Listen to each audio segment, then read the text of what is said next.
Good morning friends, स्वागत है आपका आपके अपने YouTube channel study with Ravi Thakur पर।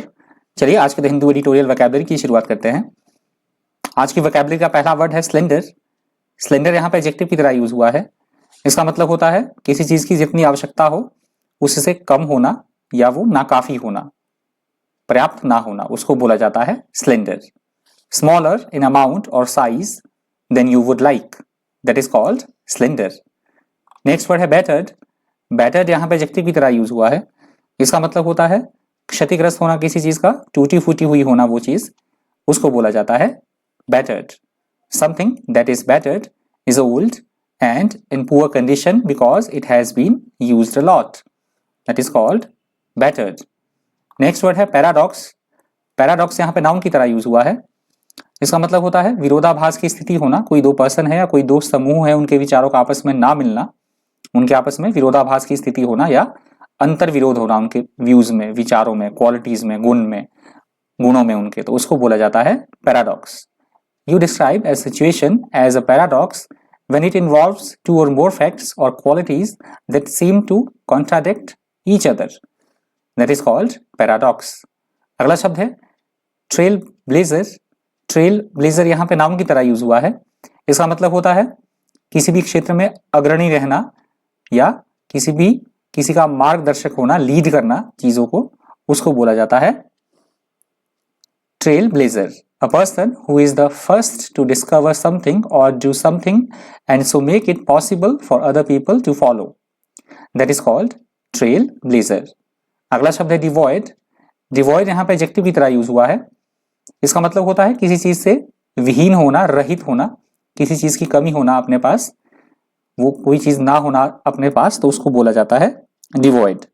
If you say that someone or something is devoid of a quality or thing, you are emphasising that they have none of it, that is called devoid. Next word है boasted. Boasted यहाँ पे verb की तरह use हुआ है। इसका मतलब होता है अपनी ही तारीफ करते रहना बेकार में, शेखी बघाड़ना, आवश्यकता से अधिक बोलना या फिर डींगे हाँकना, उसको बोला जाता है इंग्लिश में boasted. To talk with too much pride about something that you have or can do, that is called boasted. अगला शब्द है consolation. Consolation यहाँ पे नाउन की तरह यूज हुआ है। इसका मतलब होता है किसी को सांत्वना देना, दिलासा देना, उसको बोला जाता है consolation. A thing or person that makes you feel better when you are sad, that is called consolation. अगला शब्द है defection. Defection यहाँ पे नाउन की तरह यूज हुआ है। इसका मतलब होता है पॉलिटिकल पार्टी में एक पार्टी से दूसरी पार्टी में किसी एमएलए का शिफ्ट हो जाना, दल बदल लेना, उसको बोला जाता है डिफेक्शन या विद्रोह करना। एक अलग सेंस में भी इसका यूज होता है, किसी चीज का अभाव होना या किसी चीज को त्याग कर देना, उस सेंस में भी इसका यूज होता है डिफेक्शन का। विथड्रॉइंग सपोर्ट और हेल्प डिस्पाइट एलिजेंस और responsibility, that is called defection. अगला शब्द है सॉलेस। सॉलेस यहाँ पे वर्ब की तरह यूज हुआ है। इसका मतलब होता है किसी को सांत्वना देना, आश्वासन या दिलासा देना किसी तरह का, उसको बोला जाएगा solace. A person or thing that makes you feel better or happier when you are sad or disappointed, that is called solace. और आज की वोकैबुलरी का अंतिम शब्द है आफ्टरमाथ। आफ्टरमाथ यहाँ पे नाउन की तरह यूज हुआ है।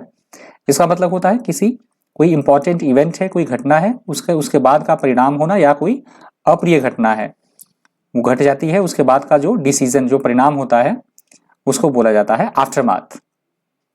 अ situation that is result of an important or unpleasant event, that is called aftermath. तो ये आज की वोकैबुलरी का अंतिम शब्द था। यदि आपको वीडियो हेल्पफुल लगा हो, इन्फॉर्मेटिव लगा हो, तो प्लीज वीडियो को लाइक कीजिएगा, ज्यादा से ज्यादा वीडियो को शेयर कर दीजिएगा, और अगर आप मेरे चैनल पर नए हैं तो चैनल को सब्सक्राइब करना बिल्कुल मत भूलिएगा। तो आज की वोकैबुलरी में इतना ही। Thank you, thanks for watching.